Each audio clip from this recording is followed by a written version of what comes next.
তোর ছেলেরা এমন কেন বলতো? সুন্দরী মেয়ে দেখলেই পিছলে পড়ে যাস, একদম কুকুরের মতো। প্লিজ আপু, আমায় বাঁচিয়ে নাও। এরপর কথা দিচ্ছি আর কখনো এরকম করব না। প্রথমে নীল, এরপর মিম, রিয়া, মনি, না জানি কত মেয়ের সাথে তোকে দূরে রাখছি যাতে আমার করে তোকে রাখতে পারি, কিন্তু তোর তো মেয়ে ছাড়া চলেই না।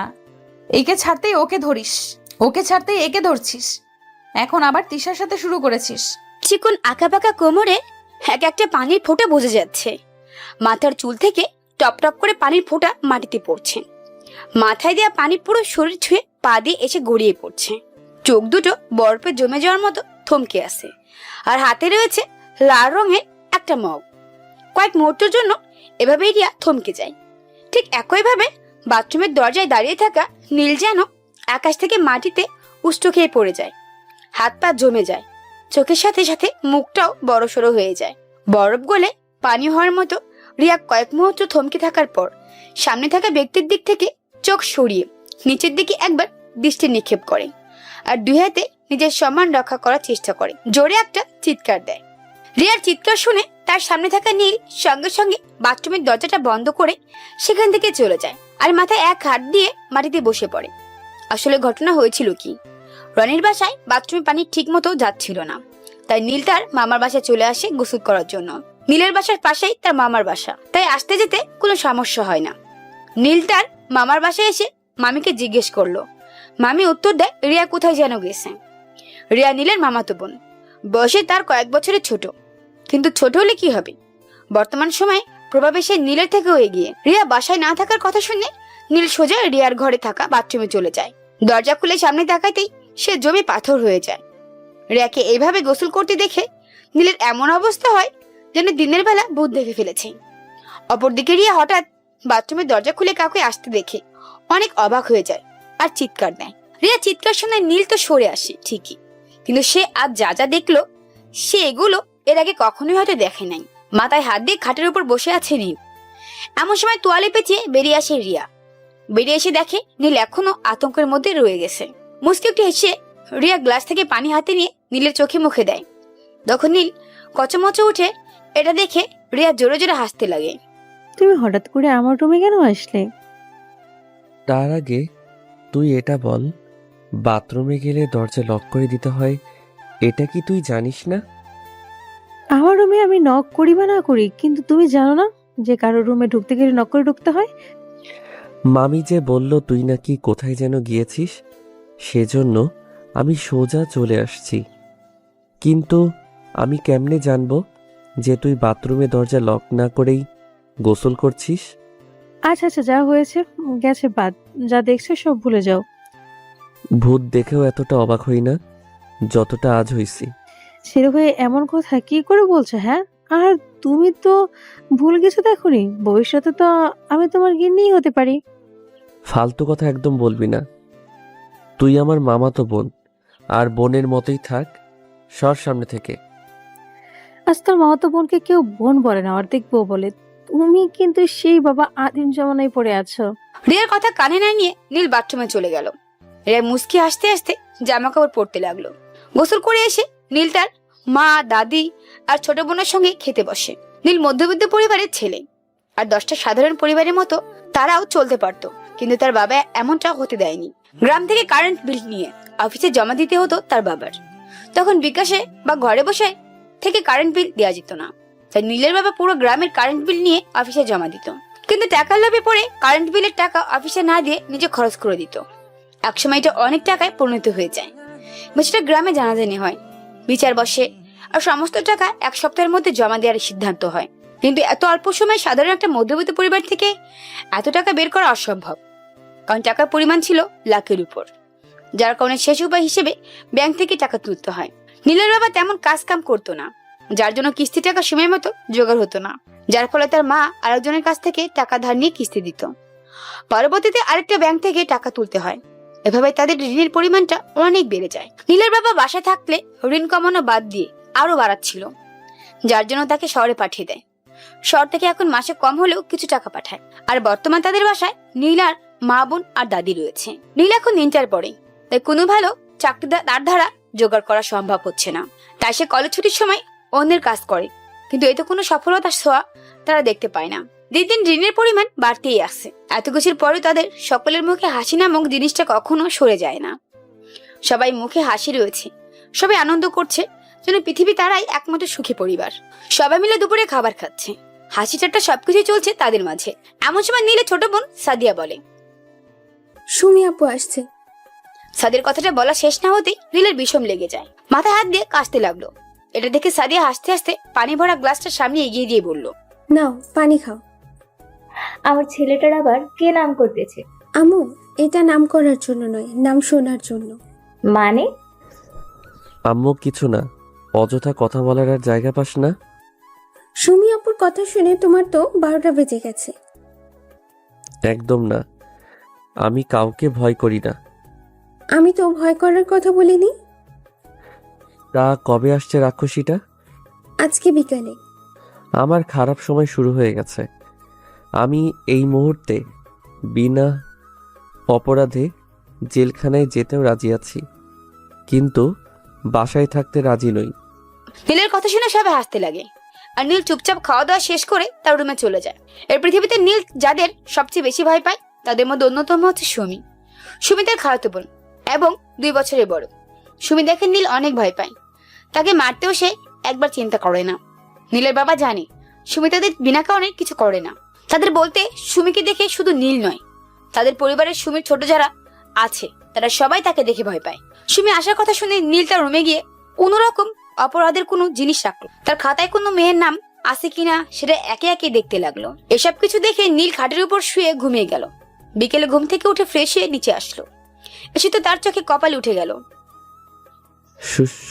সুমি আপা তুমি? এমন করে ঘাবড়ে যাচ্ছিস কেন? আর এতক্ষণ কোথায় ছিলি?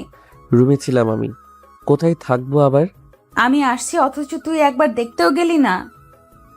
আবার এখন সামনে দেখে একবার জিজ্ঞাসাও করলি না যে আমি কেমন আছি। খুব ভাব হয়ে গেছে তোর, তাই না? আমি তো ঘুমিয়েছিলাম, তাহলে কেমন করে যেতাম? আর তুমিও তো জিজ্ঞেস করনি। বাপরে, মুখে মুখে কথাও শিখে গেছিস। বেশ কয়েকদিন হলো আসছি না বলে খুব বড় হয়ে গেছিস। আমি আবার কি বললাম? আর এমনিতেও তো আমি সারা জীবন ছোট তো থাকবো না। এতই বড় হয়ে গেছিস যে আমার মুখে মুখে কথা বলছিস। এই জন্যে ভালো লাগে না, তুমি যখনই আসো তখনই আমাকে বকাবকি করো। কেমন আছিস তুই? এই তো ভদ্র মেয়ের মতো কথা বলছো।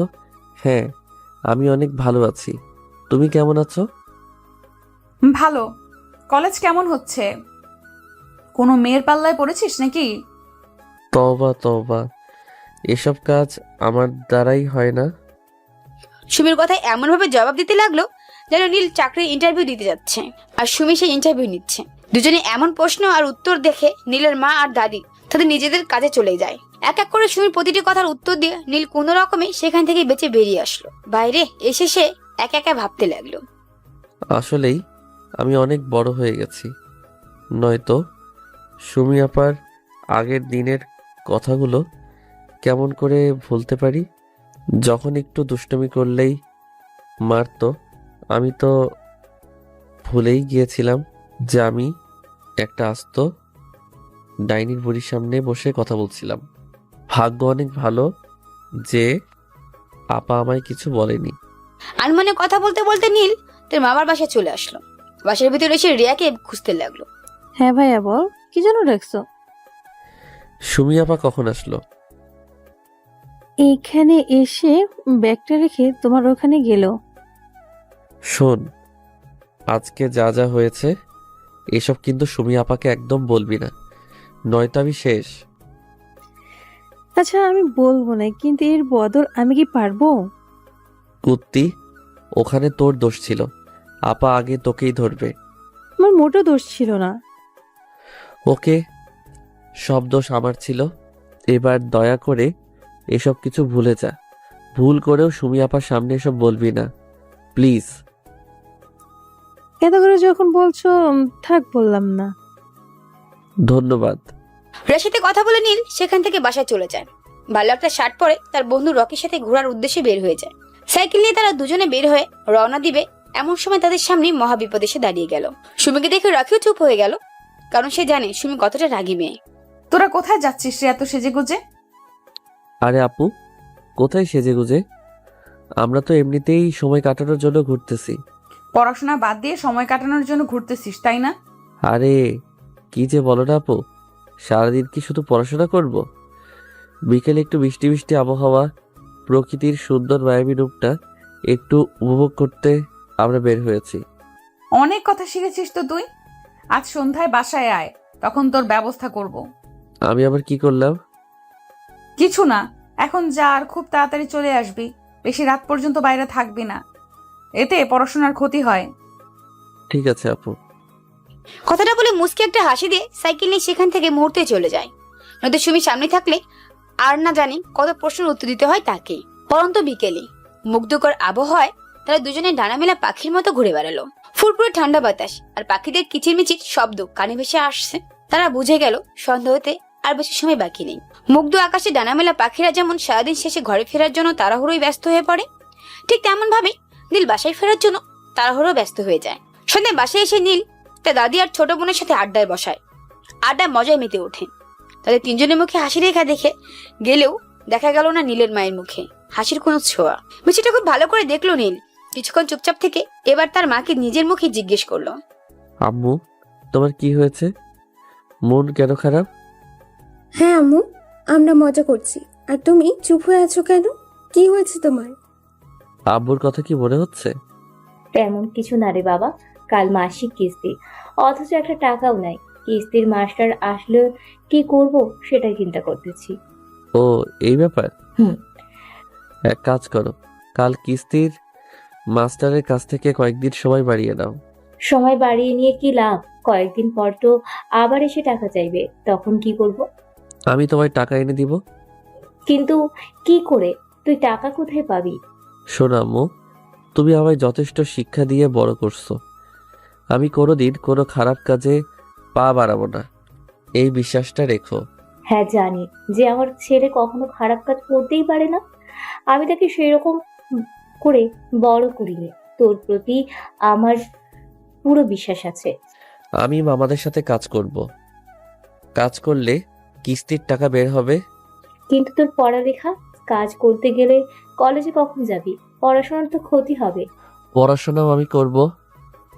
কলেজে উঠলে আর তেমন ক্লাস না করলেও হয়, তাই আমি কাজ করব আর মাঝে মাঝে ক্লাস করব। এমনি বাড়িতে তো পড়বই, তবুও এই কিস্তি নিয়ে তোমায় আর কথা শুনতে দিব না। না বাবা, তুই এখন এসবের মধ্যে মাথা দিস না। তুই মন দিয়ে লেখাপড়া করে বড় হ, মানুষের মতো মানুষ হ, ভালো একটা চাকরি কর, তখন এসব নিয়ে চিন্তা করিস। ততদিনে কি তুমি বেঁচে থাকবে? এ কেমন কথা বলিস বাবা? মৃত্যু তো যে কোনো সময় হতে পারে, এটা কি কাউকে বলে আসে? আম্মু, এই একটা বছর ধরে দেখে আসছি প্রতিনিয়ত তুমি এই কিস্তির জন্য অনেক অপমান হও। সবার কাছে ভিখারির মতো হাত পাতো, আর সবাই তোমাকে ধাক্কা দিয়ে ফেলে দেয়। ব্যাংক থেকে লোকেরা এসে তোমায় কত কথা বলে যায়। নিজের শখের গহনাও তুমি বিক্রি করে দিয়েছ। নিজের ইচ্ছে শখ সবকিছু মাটিতে পুঁতে রেখেছ। অপমানের বোঝা একা নিয়ে বেরিয়েছ। আমাদের উপর যেন এর কোনো প্রভাব না পড়ে, সেজন্য মিথ্যে হাসির অভিনয় করে থাকো। আমি সবকিছু বুঝেও কিছু করতে পারিনি। আশায় ছিলাম একদিন জন্মধারী পিতা আমাদের পাশে এসে দাঁড়াবে, তোমার কষ্টগুলো হালকা করবে।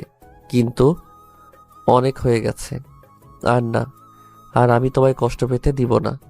আমি মায়ের বুকে কষ্ট রেখে পড়াশোনা করতে পারবো না। চাকরি আমার লাগবে না। আমি অন্যের বাসায় কাজ করে হলেও এসব থেকে তোমায় মুক্ত করব। আরে এসব কি বলছিস তুই? আমি অপমানিত না হয় না? ওরা আমার কাছ থেকে টাকা পাবে, একটু তো করা হয়ে কথা বলবেই। তুই এসব নিয়ে একদম চিন্তা করিস না। চুপ, আর মিথ্যে বলতে হবে না। আমি এখন আর ছোট বাচ্চা নেই যে আমায় যা বোঝাবে আমি তাই বুঝবো। কিন্তু বাবা, কোনো কিন্তু না আম্মু, ভাইয়া একদম ঠিক বলেছে। তোমাকে এভাবে দেখতে আমাদের কি ভালো লাগে বলো? তোরা কি পাগল হয়ে গেলি নাকি? এখন আমি বেঁচে আছি, তোদের এসব চিন্তা করতে হবে না। এতদিন তোমার কথা শুনে আমি চুপ করে থেকেছি, সবকিছু দেখেও চোখে কাপড় বেঁধে থেকেছি। কিন্তু আর না, এখন থেকে আমি যা করব সেটাই হবে। আমার লক্ষ্মী ছেলে, আমি জানি তুই খুব সহজেই কোনো সিদ্ধান্ত নিস না, আর নিলেও সেটা সবার ভালোর জন্য নিস। আর আজ বুঝতে পারছি তুই সংসারের হাল ধরার জন্যই এমন একদম প্রস্তুত হয়ে গেছিস। সেজন্য তোকে আমি আর আটকাতে পারলাম না। হুম, তোমায় যা বললাম তাই করবা। তুমি কালকে ব্যাংকের মাস্টারের কাছ থেকে কয়েকদিন সময় নিবা। ঠিক আছে। কথা বলতে বলতে তারা অনেকটাই সময় পার করে দেয়। নীল সেখান থেকে উঠে নিজের রুমে চলে আসে। রুমে এসে খাটের উপর বসে থেকে ভাবতে লাগে কি করে তাদের এত ঋণ পরিশোধ করা যায়। অনেক চিন্তা ভাবনা করে কাল থেকে অন্যের কাছে যাওয়ার কথা ঠিক করলো। তাই সেখান থেকে তার মামার বাসায় চলে আসলো। নীল চিন্তা ভরা মাথা নিয়ে দরজা দিয়ে মামার বাসায় প্রবেশ করতে যাবে, এমন সময় কারোর সাথে সে ধাক্কা খায়। চোখ তুলে সামনে তাকাতেই সুমিকে দেখতে পেয়েও না দেখার ভান করে পাশ কাটিয়ে চলে যেতে লাগলো। কারণ নীলের মন একদম ভালো নেই। কিন্তু সুমি নীলকে দেখা মাত্রই বলল, তুই এই সময় কোথায় যাচ্ছিস? মামার বাসায়। এই সময় পড়াশোনা বাদ দিয়ে তুই মামার বাসায় কি করতে আসছিস? এক্ষুনি বাসায় গিয়ে পড়তে বস, যা বলছি। পড়াশোনা পড়াশোনা পড়াশোনা, কি দিয়েছে আমায় এই পড়াশোনা? পড়াশোনা পৃথিবীর সব কিছু দিতে পারে, পড়াশোনা করতে সব কিছু পাওয়া যায়। পড়াশোনা কি আমার মায়ের মুখে মিথ্যা হাসির বদলে সত্যিকারের হাসি দিতে পেরেছে? পড়াশোনা কি আমার মায়ের মাথার ছেঁড়া আঁচলের জায়গায় নতুন আঁচল দিতে পেরেছে? পড়াশোনা কি পেরেছে আমার মাকে অন্যের কাছে অপমানিত হওয়া থেকে দূর করতে? পড়াশোনা করেছি আর চোখের সামনে নিজের মাকে অন্যের কাছে অপমানিত হতে দেখেছি। পড়াশোনা করেছি আর দেখেছি অন্যের কাছে ভিখারি মতো হাত পেতে রয়েছে আমার মা। এরপরেও কি পড়াশোনা করতে বলছেন? দেখ নীল, পৃথিবীর সবকিছু আমার চাই না, শুধু আমার মাকে আমি একটু খুশিতে দেখতে চাই। আমি মাকে এভাবে আর দেখতে পারবো না। এতে পড়াশোনা কেন, দুনিয়ার সবকিছু ছাড়তে আমি রাজি আছি, সবকিছু। নিজের মনের মধ্যে জমে থাকা সমস্ত রাগ বের করে কথাগুলো বলতেছিল নীল। কথার আওয়াজটা অনেকটাই বেশি ছিল, যার জন্য নীলের মামা মামি সহ আশেপাশে সবাই নীলের প্রতিটি কথা শুনতে পায়। কথাগুলো বলার সময় নীলের চোখ দুটো রক্তের মতো লাল হয়ে গেছিল, যেটা দেখে সুমি নিজেও অনেকটা অবাক হয়ে যায়। নীলের বলা প্রতিটি কথায় সবাই মনোযোগ দিয়ে শুনছিল। তারা জানতো নীলের মা ছেলের মেয়ের জন্য কতটা কষ্ট করেন, কত অপমান মেনে নেয়। মনের সমস্ত রাগ অভিমান একসঙ্গে বের করে দেয় নীল। কথাগুলো বলার সময় সে নিজের মধ্যে একদম ছিল না। কথাগুলো শেষ হয়ে সেখান থেকে সোজা তাদের বাসায় চলে যায়। নীলে বলে যাওয়ার প্রতিটি কথা সুমির মনে আঘাত করে। সে বুঝতে পারে নীলের মধ্যে কতটা অভিমান জমে আছে। সুমি সেখান থেকে নীলের রুমে চলে আসেন।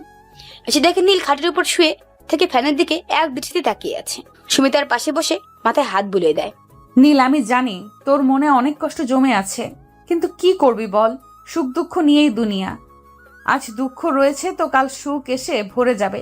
সরি আপু, আমি তোমায় অনেকগুলো কথা বলে দিয়েছি, কিন্তু বিশ্বাস করো আমি বলতে চাইনি। আমার এতটাই রাগ হয়েছিল যে নিজেকে আটকাতে পারিনি। আমি বুঝতে পারছি রাগ তোর চেয়ে আমার বেশি। যখন রাগ হয় তখন কোনো কিছু মনে থাকে না, তাই আজকের জন্য তোকে মাফ করলাম। ধন্যবাদ আপু। নীল, আমার কথা শোন, তুই কলেজে যাবি না যাস না, তবে পড়াশোনা বাদ দিস না। অন্তত পরীক্ষাটা দিতে যাস, তাহলে সার্টিফিকেট পেলে অনেক কাজে লাগবে তোর। হুম, আমিও এটাই ভেবেছি। চল, অনেক রাত হয়েছে, এবার খেয়ে ঘুমিয়ে পড়। না, আমি খাবো না। আমায় রাগিয়ে নিস না, নয়তো রাতে না খেয়ে থাকা হয় না। চল বলছি। ওকে। এরপর নীল আর সুমি নিচে চলে আসলো আর সবাই একসঙ্গে খেতে বসলো। আর সুমিও তাদের সাথে যোগদান করলো। এতে আনন্দটা সবার বেড়ে গেল। এভাবে তাদের দিন কাটতে লাগে। নানা নানির বাসায় অনেকদিন থাকার পর সুমি বাসায় চলে যাওয়ার ফলে নীল মুক্ত পাখির মতো উড়ে বেড়ায়। মাঝে মধ্যে সে কলেজে যায় আর ক্লাস করে চলে আসে। অনেকদিন আগে থেকে নীল একটা মেয়েকে ফলো করতো, কিন্তু সাহস পায়নি তার সামনে যাওয়ার। অনেকদিন পর সে কলেজে গিয়ে সেই মেয়েকে দেখতেই তার চোখ আটকে যায়। তখন তার বান্ধবী মিমকে সবকিছু খুলে বলে। নীল নিয়মিত কলেজে না যাওয়ার জন্য কিছু করতে পারবে না বলে জানিয়ে দেয় নীলের ক্লাসের এক মেয়ে মিম। মিমের বাসা নীলের বাসা ছেড়ে যেতে হয়, আর এই কারণে নীলের সাথে তার ভালো সম্পর্ক। নীল আর মিম দুজনের বিষয়টা নিয়ে গভীরভাবে চিন্তা ভাবনা করে একটা রাস্তা বের করে, আর সেটা হলো চিঠি। কারণ না নীলের কাছে ফোন থাকতো আর না ওই মেয়েটার কাছে ফোন থাকতো। কিন্তু বড় বিষয়টা হচ্ছে নীল আজ পর্যন্ত কখনো চিঠি লেখেনি। তাহলে এখন কি লিখবে? বাসাতে চিন্তা ভাবনা করে দেখে মেয়েরা এই বিষয়ে খুব ভালো পারে, আর সেজন্য নীল তার মামাতো বোন রিয়ার কাছে চলে যায়। ওভাবে চিৎকার করছো কেন? কি হয়েছে? রিয়া, এই রিয়া, রিয়া রে, রিয়া তোর জন্য আমি চকলেট আনছি, এই নে। চকলেট দাও, কিন্তু এটা বলো আজ হঠাৎ চকলেট কেন নিয়ে আসলে? কেন আবার? এমনি তোর জন্য নিয়ে আসলাম। কেন কোনো কারণ ছাড়া আমার সাথে দেখা করো না? তাহলে বিনা কারণে চকলেট কেন আনবে? নিশ্চয়ই তো কিছু একটা আছে, বলো কি কারণ? আমার একটা কাজ করে দিতে পারবি? এই তো লাইনে আসছো, বলো কি কাজ? আসলে হয়েছে কি, আমার এক বন্ধু প্রেম করবে, কিন্তু সে চিঠি লিখতে একদম পারে না, তাই আমি লিখতে দিছে। আর তুই তো জানিস ওসব ব্যাপার আমি একটু নাই। তো কি আমায় লিখতে বলছো? হুম, মানে একটু সাহায্য করে দে, তাহলে আমার বেচারা বন্ধুটার অনেক উপকার হবে। ওকে, লিখে দেবো, কিন্তু এর বদলে আমি কি পাবো? আমি তোকে অনেক চকলেট খাওয়াবো। বয়স আমার চকলেট খাওয়ার নয়, অন্য কিছু খাওয়ার। বেশি ফাইজলামি করিস না, যা বলছি তাই কর। আচ্ছা ঠিক আছে, তবে এটা বলো যে প্রথম পাত্র নাকি? আরে প্রথম, মনে কর এটাই দ্বারাই শুরু হবে। ওকে, কোনো চিন্তা করো না, আমি লিখে দিব। ধন্যবাদ। আচ্ছা যাও, আমি সন্ধ্যা দিয়ে আসবো নি। ওকে। তারপর নীল সেখান থেকে চলে আসে আর রিয়া চিঠি লেখার জন্য গভীর চিন্তায় মগ্ন হয়ে যায়। অনেক যত্ন সহকারে চিঠি লেখে। সন্ধ্যায় নীলকে দেওয়ার জন্য আসে। নীল না থাকায় নীলের বোন সাদিয়াকে দিয়ে চলে যায়। নীল আসার পর সাদিয়া তার কাছে যায়। এই নাও, এটা রিয়া দিয়ে গেছে। আমি নিয়ে কি করব? তাহলে কাকে দিব? শোন, কাল সকালে মিম আসবে বুঝলি, আর তখন এটা চুপি চুপি মিমকে দিয়ে দিবি, আর বলবি নীল এটা সঠিক জায়গায় দিয়ে দিতে বলেছে। ওকে। এরপর রাতের খাওয়া দাওয়া করে সবাই ঘুমিয়ে গেল। রাত পেরিয়ে সকাল আর সকাল পেরিয়ে দুপুর, এভাবে দিন কেটে যায়। নীলের পাঠানো চিঠির উত্তর আসে, আর মেয়েটার নাম ছিল নীলা। নামটা নীল মনের মধ্যে গেঁথে নিল, কারণ তার নামের সাথে মিল ছিল, নীল আর নীলা। নীল চিঠির উত্তর নিজে আবার লিখে পাঠিয়ে দেয়। এভাবে তাদের চিঠির মাধ্যমে প্রেম শুরু হয়ে যায়, কিন্তু এখন পর্যন্ত দেখা করা হয়নি। মাঝে মধ্যে নীল কলেজে যেত, কিন্তু অনেকদিন যাবৎ সে কাজে অনেকটা ব্যস্ত হয়ে পড়েছে, যার জন্য সে আর ঠিকমতো কলেজে যায় না। সারাদিন কাজ করে দুপুরে বাসায় এসে গোসল করে সবাই একসাথে খেতে বসে। এমন সময় নীলের উদ্দেশ্য বলে, বাবা, একটা কাজ করতে হবে রে। কি কাজ? তেমন কিছু না, তোর খালামার বাসায় যেতে হবে। নীল তার খালাম্মার বাসার কথা শুনে বিষম লাগে। এটা দেখে তার বোন সাদিয়া জোরে জোরে হাসতে লাগে, আর তার মা গ্লাসে করে পানি এগিয়ে দিয়ে বলে, এই নে পানি খা। হা হা হা হা। তুই হাসছিস কেন? গলায় ভাত আটকে গেছে সেজন্য কাশছে, এতে হাসার কি হলো? ভাইয়ার কেন ভীষণ লাগলো জানো না? না। সুমি আপুর ভয়ে, সেজন্যই তো সুমি আপুর নাম শুনেই কাশতে লাগছে। কেন? আম্মু কিছু না, কখন যেতে হবে বলো। বিকেলে যাবি আর আসবি। কিন্তু কেন যেতে হবে? ওদের ওখানে একটু মাংস রাখা আছে, অনেকদিন হলো নষ্ট হতে পারে, তাই এনে খেয়ে নিতে হবে। ওকে, আমি যাবনি। তারপর খাওয়া দাওয়া শেষ করে নীল উপরে চলে গেল একটু রেস্ট করার জন্য। খাটের উপর শরীরটা এলিয়ে দিল। তারপর বিকেলে তৈরি হয়ে রওনা হয়ে গেল সুমির বাসার উদ্দেশ্যে। রাস্তা দিয়ে যায় আর ভাবে না জানি আজকে তার কপালে কি আছে। প্রায় আধা ঘন্টা সাইকেল নিয়ে জার্নি করার পর সুমির বাসায় এসে পৌঁছলো। দরজা নক করতেই নীলের খালাম্মা এসে দরজা খুলে দিল। আরে বাবা নীল, কেমন আছো আব্বু? আলহামদুলিল্লাহ ভালো, আপনারা কেমন আছেন? আমরাও আলহামদুলিল্লাহ ভালো। একটু আগে সুমি তোমার কথা বললো। কি? না মানে আমার কথা কেন বলছিল খালা? অনেকদিন থেকে নাকি তোমায় দেখিনি, আর তাছাড়া নাকি তোমার সাথে কি একটা কাজ আছে সেজন্য। কাম সারছে, তার মানে আমার কপালে মনে হয় শনি নামবে, কারণ আমার সাথে দেখা করলেই কোনো না কোনো একটা বাহানা ধরে আচ্ছা মতো বকা শোনাবে, কখনো কখনো মেরেও দেয়। ওখানে দাঁড়িয়ে ফিসফিস করে কি বলতেছো বাবা? ভিতরে আসো। আসতেছি। নিজেকে গুছিয়ে নিয়ে বাসার ভিতরে পা বাড়লো নীল। ভিতরে এসে এদিক ওদিক তাকাচ্ছে আর সুমি থেকে দূরে থাকার জন্য দোয়া করছে।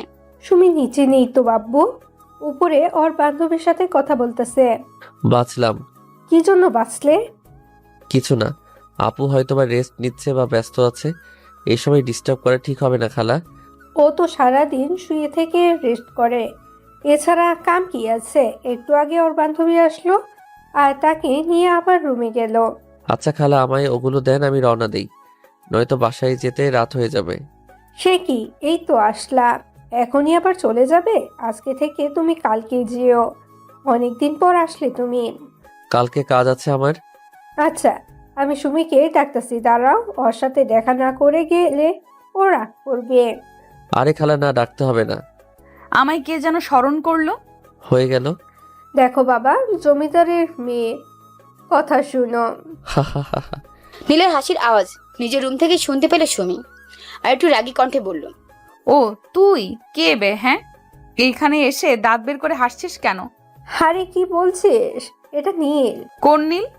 তোর ছোট খালার ছেলে। একটু আগে তুই যার কথা বললি। কি নীল তুই? হ্যাঁ আপু। কি ব্যাপার রে, এত পরিবর্তন, এত স্মার্ট স্মার্ট ভাবের কারণ কি রে?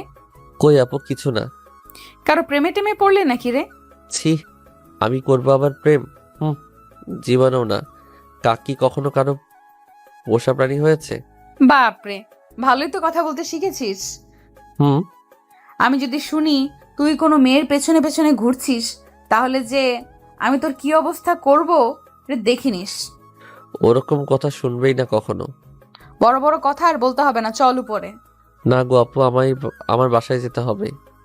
না গো বাবু, আজ বাসায় যেতে দিব না। বেশি কথা না বলে যা বলছি তাই কর।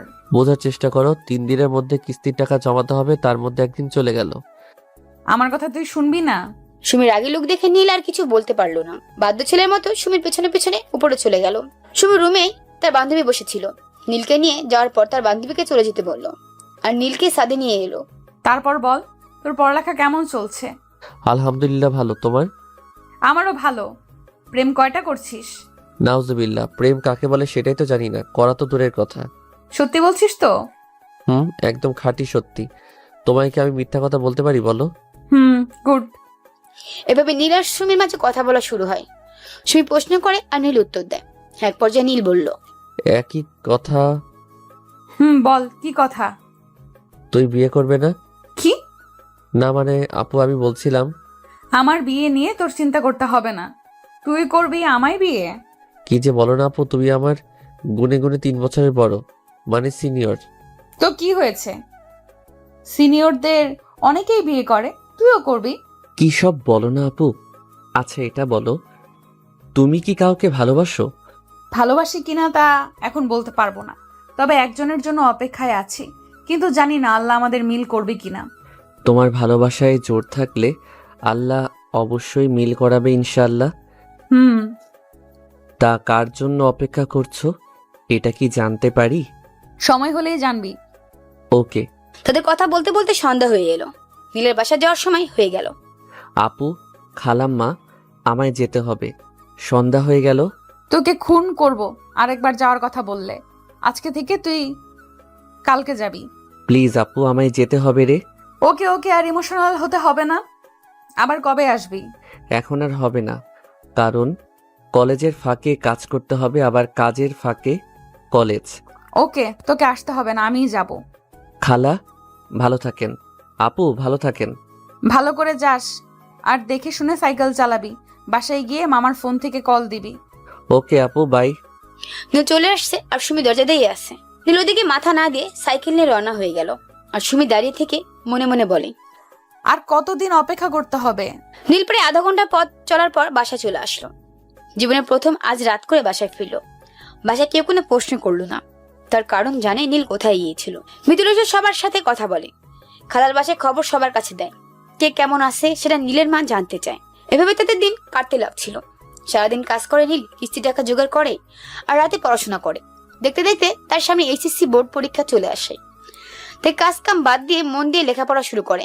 টাকা না থাকার কারণে প্রাইভেট কোচিং করতে পারে না সে, কিন্তু নীল একজন অনেক ভালো ছাত্র ছিল। তাই কোচিং এর অভাবটা মিমের চাচা পূরণ করে দেয়। মানে মিমের সাথে মিমের চাচুর কাছে প্রাইভেট পড়ে বিনা বেতনে। রাতের পর রাত জেগে পরীক্ষার প্রস্তুতি নিতে শুরু করে, আর আলহামদুলিল্লাহ ভালোই প্রস্তুতি নিতে পারে। শেষমেশ পরীক্ষার দিন চলে আসে। 10টায় পরীক্ষা শুরু। নীল অনেক ভোর থেকে পড়তেছে, কারণ তাকে একটু বেশি প্রস্তুতি নিতে হবে, যেহেতু সে ভালো মতো ক্লাস করতে পারেনি। আমাদের স্যার বলতো, তুমি যদি ক্লাসে পড়াটা ঠিক মতো তৈরি করতে পারো তাহলে নিশ্চয়ই তুমি ভালো ছাত্র, আর অবশ্যই তুমি পরীক্ষায় ভালো করতে সক্ষম হবা। তো যাই হোক, নীল ভোর থেকে পড়া শুরু করে। আর যেহেতু আজ প্রথম পরীক্ষা, সেহেতু একটু তাড়াতাড়ি যেতে হবে। দৌড়িয়ে বেরিয়ে আসতেই সামনে সুমি এসে হাজির হয়ে গেল। সুমিকে দেখে তার বুকের ভিতর ধকাস করুক। আপু, তো তুমি তুতলামো কেন করিস? কই, আসলে তোমায় এভাবে আচমকাই দেখে ঘাবড়ে গেছি আর কি। তোর আজ পরীক্ষার প্রথম দিন, আর আমি আসবো না এটা ভাবলি কি করে? ও, এই নে কলম। একজন শিক্ষিত মানুষের কাছে তার সবচেয়ে বড় অস্ত্র হচ্ছে এই কলম। আর একজন ছাত্র বা ছাত্রীর কাছে তার ভবিষ্যৎ উজ্জ্বল করার প্রধান অস্ত্র হচ্ছে এই কলম। তাই ভালো করে লিখবি, একদম তাড়াহুড়ো করবি না, চিন্তা ভাবনা করে উত্তর লিখবি। ওকে আপু। ভালো করে প্রশ্ন সলভ করবি, আর টাইম শেষ না হওয়া পর্যন্ত উঠবি না। লেখা শেষ হয়ে গেলেও খাতার রিভাইজ দিবি। ওকে ওকে। এমন ভাবে বোঝাচ্ছ যেন আমি ছোট বাচ্চা। তুই আমার কাছে ছোট বাচ্চাই। হুম। আপু আমার দেরি হচ্ছে রে। আচ্ছা যা, আর যা যা বললাম মনে রাখিস। ওকে। তারপর নীল গাড়িতে করে চলে গেল। আর রাস্তার পাশে দাঁড়িয়ে রয়েছে নীলের মা, দাদি আর সুমি। তারা মন খুলে নীলের জন্য দোয়া করছেন, ছেলেটা যেন সফল হতে পারে। এক এক করে প্রতিটি পরীক্ষা শেষ হলো, আর তারপর আবার কাজে মনোযোগ দিল নীল, কারণ তাকে অনেক কিছু করতে হবে এখনো। কাজ করতে করতে তার হাতে কড়া পড়ে যায়, হাতের চামড়া উঠে চলে যায়। রাতে বাসায় ফেরার পর নীলের মা বা দাদি, আবার কখনো তার ছোট বোন তার হাতে মলম লাগিয়ে দেয়। দেখতে দেখতে আরো কয়েকটা মাস কেটে যায়। ব্যাংকের ঋণ একটু হলেও কমে এসেছে, তাদের মুখে আগের মতোই হাসি রয়েই গেছে। একদিন নীল কাজে বের হচ্ছিল, এমন সময় সুমি এসে হাজির। চোখে মুখে তার রাগের আগুন ছুঁয়ে বের হচ্ছে। এটা দেখে নীল কিছুটা ভয় পেয়ে গেল। আপু এত রেগে আছো কেন? কি হয়েছে? সত্যি করে বল, তুই কি করেছিস? আর জানিস এর জন্য আমি কি করতে পারি? আমি আবার কি করছি? তোকে তো মিষ্টি আমি খাওয়াতে অবশ্যই পারি। নে হা কর, হা কর। কিন্তু কেন? করতে বলছি করবি, এত কেন কেন করিস কেন? হা। এই নে খা। তোমার বিয়ে ঠিক হলো নাকি? আরে গাধা না, আজ তোর রেজাল্ট দিয়েছে, আর তুই জিপিএ 5 পেয়েছিস। কি? নীলের তো বিশ্বাসই হচ্ছে না যে সে এত ভালো রেজাল্ট করেছে। আর কাজের চাপে সে ভুলেই গিয়েছিল আজ তার রেজাল্ট দিবে। সুমির কথা শুনে নীলের সাথে সাথে তার মা, দাদি, ছোট বোন সবাই অনেক খুশি হয়। ধন্যবাদ আপু, আমি তো ভুলেই গিয়েছিলাম আজকে আমার রেজাল্ট দিবে। নীল তার সমস্ত বন্ধুদের খবর নিল, কার কেমন রেজাল্ট হয়েছে। সবকিছু শোনার পর সিদ্ধান্ত নিল যে আজ সে নীলার সাথে দেখা করবে। বিকেলে রনিকে নিয়ে বের হয়ে গেল নীলার সাথে দেখা করতে। তারা তো সেখানে চলে যায়, কিন্তু সমস্যা হচ্ছে নীলাকে কোথায় পাবে তারা। কলেজের মাঠে এসে অনেকক্ষণ অপেক্ষা করার পর একটা মেয়ে তাদের দিকে তাকিয়ে ইশারা করতেছে, কিন্তু নীল তো নীলাকে খুঁজতে ব্যস্ত। মেয়েটা দূর থেকে অনেক ইশারা করার পর যখন নীল কিছুই বলল না, তখন সেই মেয়েটা নীলের কাছে আসলো আর নীলের সামনে দাঁড়িয়ে বলল, কাকে করছো? আমি একজনকে খুঁজতেছি। সেই একজনের কি নাম নেই? আমি আমার নীলাকে দেখতে আসছি। আমি নীলা। মজা করা বাদ দেন তো। তখন পাশ থেকে একটা ছেলে যাচ্ছিল, আর সেই মেয়েটা তার কাছে ওর নাম জানতে চাইলো। ছেলেটা মেয়েটার নাম নীলা বলে। একথা শুনে তো নীল আধা পাগল হয়ে গেছে। আকাশ থেকে মাটিতে পড়ে এসে উষ্টা খেয়ে বলল, নীলা? জি স্যার, আমি একটা নীলা। কিন্তু আমি তো আপনাকে চিনি না। কি বলছো এসব? হ্যাঁ ঠিকই বলছি, আমি আপনাকে চিনিও না, জানিও না। আরে তোমার পাঠানো সমস্ত চিঠি দেখো, এবার তো বিশ্বাস হলো। কিন্তু এগুলো আমি আপনার জন্য। তার মানে এতদিন আপনার সাথে চিঠিতে কথা বলছি? হ্যাঁ, তোর কি হয়েছে আজ? এমন করছো কেন? এতদিন যা হয়েছে সবকিছু ভুলের মধ্যে হয়েছে। তোমার সব ভুল থাকতে পারে, কিন্তু আমি তোমায় সত্যি সত্যি ভালোবেসেছি। তুমি সব কি বলছো? আমি তো কিচ্ছু বুঝছি না। আচ্ছা আমি এখন যাই, পরে কথা হবে। তোমার নাম্বার দিয়ে তো যাও। নাও, 014062। বাই। তারপর নীল রনিকে সাইকেল চালাতে দিয়ে সে পিছনে বসলো। তার মাথাতে পুরাই আলু লেগে আছে, তার মাথায় সবকিছু যেন ঘুরপাক খাচ্ছে। কোনো রকমে বাসায় এসে তার মামার ফোন নিয়ে মিমকে ফোন দিল আর বলল, হ্যালো মিম, আমার দেওয়া চিঠি তুমি কাকে দিয়েছো? তুমি যাকে পছন্দ করছো তাকে? আমি কাকে পছন্দ করছিলাম? ও তো একটু লম্বা, চিকন, ফর্সা, ওটাই তো? আরে গাধার 3 নাম্বার বাচ্চা, ওটা না। আমি পছন্দ করছিলাম লম্বা, হালকা মোটা, গায়ের রং শ্যামলা। ও তো নীলার পাশে দাঁড়িয়েছিল। হ্যাঁ, আর আমি দেখিয়েছি একজনকে, আর তুমি দেখেছো পাশেরটাকে। হা হা হা হা। হাসবে না একদম। তুমি এখন আমার কাছে থাকলে তোমায় আমি আস্ত গিলে খেতাম। বাপরে বাপ, এত রেগে কেন? কি হয়েছে বলবা তো? তখন নীল মিমকে আজকে ঘটে যাওয়া সবকিছু খুলে বলল। শোনো, এখন তুমি ওর পাশের মেয়েকে যে আই লাভ ইউ বলে দাও। ওই শোনো, তোমাদের মতো ছেলেদের মন না, যে একটা ছেলেকে পছন্দ হলো না ওটা বাদ দিয়ে আরেকটা ধরবো। তো আর কি, যাও ওর সাথে প্রেম করো, মিস্টেক বইয়ের জামাই। রাগ হচ্ছে আমার, ফোন রাখলাম। নীল রাগে ফোন কেটে দিল। রুমে আলো দরজা বন্ধ করে বসে থেকে ভাবছে সে এতদিন একজনকে নিয়ে মনের মধ্যে ঘর বাঁধছে আর আরেকজনকে নিয়ে জীবনের পথ শুরু করছে। এখন সে কোন দিক যায়? সবকিছু ভুলে নীলাকে মেনে নিবে, নাকি আগের স্মৃতি বুকে জড়িয়ে বাকি জীবন পার করবে? এমন সময় নীলের শার্টের পকেটে ফোন বাজতে লাগে। তার মামার ফোন থেকে মিমের কাছে কথা বলার পর ভুল করে ফোন নিয়ে সে চলে আসছে। ধরবে কি না এই নিয়ে চিন্তায় পড়ে গেল। অবশেষে ফোনটা রিসিভ করলো আর ওপাশ থেকে মেয়ের কণ্ঠ ভেসে আসলো। নীলের মনে হয়ে গেল সে তো নীলাকে এই ফোনের নাম্বার দিয়ে আসছে। আসসালামু আলাইকুম। আসসালামু আলাইকুম। ওয়ালাইকুম আসসালাম। আমি চিনতে পারছো? একটু একটু। আমি তোমার মিস্টেক বউ। তুমিও শুরু করছো? হ্যাঁ, হিমাপু আমার ফোন করেছিল আর সব কিছু বললো। ও এখনই না, আমি জানি তোমার খুব কষ্ট হচ্ছে, আমারও তো হবে তোমার ছাড়া বাঁচতে। তবুও যদি আমি ছাড়া তুমি সুখে থাকো তাহলে আমি দূরে সরে যাব। তোমার সুখের জন্য আমি আর আসবো না তোমার মনে। নীলা ইমোশনাল যত কথা আছে সবগুলো নীলকে শুনিয়ে দিল। নীলা এমন ভাবে কথাগুলো বলল যেন তার সব মুখস্থ আছে। নীলার ইমোশনাল কথা শুনে নীলও ইমোশনাল হয়ে পড়লো আর ওর প্রেমে আবার ফেসে গেল। ওই নীল, কথা বলছো না কেন? কি হলো? কই কিছু না তো। তুমি কি আমায় মেনে নেবে নাকি? যেমন করে ইমোশনাল দিয়ে আমার মগজ ধোলাই করছো, না মেনে নিয়ে কি উপায় আছে? কথাগুলো নীল ফিসফিস করে বলল। কই না তো, কিছু বলিনি। কিছু বললা? কিছু একটা তো বলো, আমি শুনতে পেলাম কিন্তু বুঝতে পারলাম না।